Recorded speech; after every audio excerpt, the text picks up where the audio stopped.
A comarca deixou a súa pegada na primeira bandeira de bateis da Deputación da Coruña. Máis de 70 embarcacións dos clubs da provincia participaron nesta proba que se desenvolveu na Pobra do Caramiñal.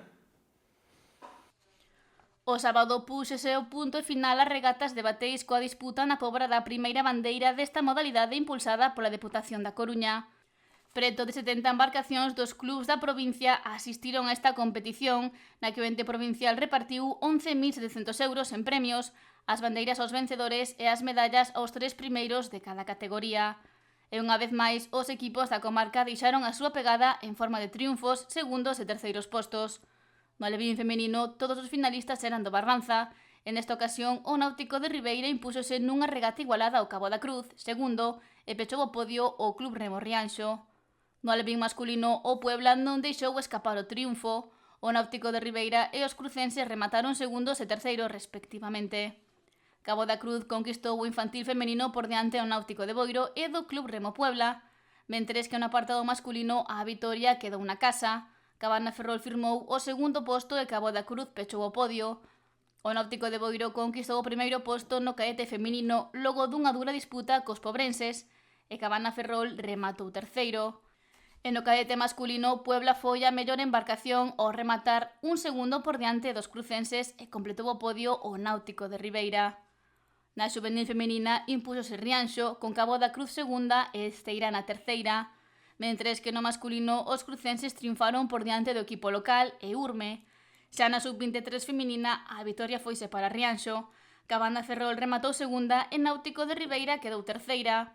No apartado masculino, Narón superou por pouco a Urme e pechou o podio Cabana Ferrol. O vicepresidente do Club Remo Cabo da Cruz, Ramón Dieste, afirmou que se tratou dunha proba atractiva para todos os participantes. Probas moi interesantes, foi unhas regatas bastante disputadas. No ámbito femenino, creo que o Club de Remo Cabo dominou e no ámbito masculino foi dominada polo Club de Remo Puebla. Pero bueno, houbo regatas moi bonitas, tantas moi bonitas, como foi a dos cadetes, como foi agora a dos seniors masculinos e infantiles femeninas, foron competicións chulas e bonitas. É algo que debemos de perpetuar, manter e intentar levar avante co tempo, porque o ano pasado quedou un pouco desvirtuada, non houbo este premio de Deputación da Coruña de bateis e este ano retomouse, creo que é bo para o remo. E destacou que este ano a temporada de bateis foi moi bonita. Hoxe veuse tamén que os equipos ao mellor estaban un pouco fora de forma, fora de tono, porque pasou un mes desde a última, digamos, regata de competición, houve traiñeriñas no medio, e entonces os rapaces estaban como un pouco fora de... Notábase, non, no campo, os tempos un pouco, digamos, largos, tempos bastante, con respecto á temporada, bastante altos. Entonces, eso sí que se notou. É o tempo tamén, tempo maravilloso, pero con moito bochorno na calor e os rapaces sufriron moito. O dominio crucense foi innegable nas categorías femininas, polo que destaca a pegada que está a ter a canteira do remo nas competicións provinciais, galegas e nacionais. Nós apostamos por elo e o remo en xeral creo que aposta, como pode ser Puebla, como pode ser a Cabana, como pode ser clubs como a Rianxo, están intentando apostar por este remo. Non sei se me queda algún club atrás, vamos, pero creo que sí. Nós é o noso cometido, apostar pola canteira, ter unha paridade masculina e femenina, eso sobre todo, é o que apostamos, vamos.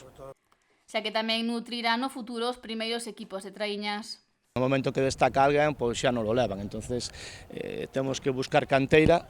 Ahora mismo temos un cambio xeneracional bastante importante no clube, porque, digamos, a xente que estuvo moitos anos peleando por este club, hai que darlle as gracias, non cabe duda, non?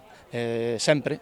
Esa xente, pois, agora por motivos, outros por outros motivos, uns porque cambiaron de equipos, outros porque a maioría porque fixeron un ciclo final, digamos, a nivel deportivo e quérense dedicar ás súas labores profesionais, pois perdemos, non, esa xente e agora temos que volver a retomala, non, a canteira. Algo no que están a traballar. Con esta primeira bandeira de bateis Deputación da Coruña deuse por finalizada a temporada desta modalidade coa vista xa posta nas traíñas que comezan a finais deste mes de xuño. Trátase dun primeiro tramo da temporada a destacar para o Club de Remo Cabo da Cruz, líderes do medalleiro na meirande parte dos campeonatos disputados. Conseguiu novamente outro premio Iberdrola polos méritos da categoría feminina no Campeonato de España de bateis. o cuarto que reciben. Este ano veñen de sumar 9 provinciais, 7 galegos, 3 nacionais e puxeron a puntilla na bandeira de Bateis a Deputación.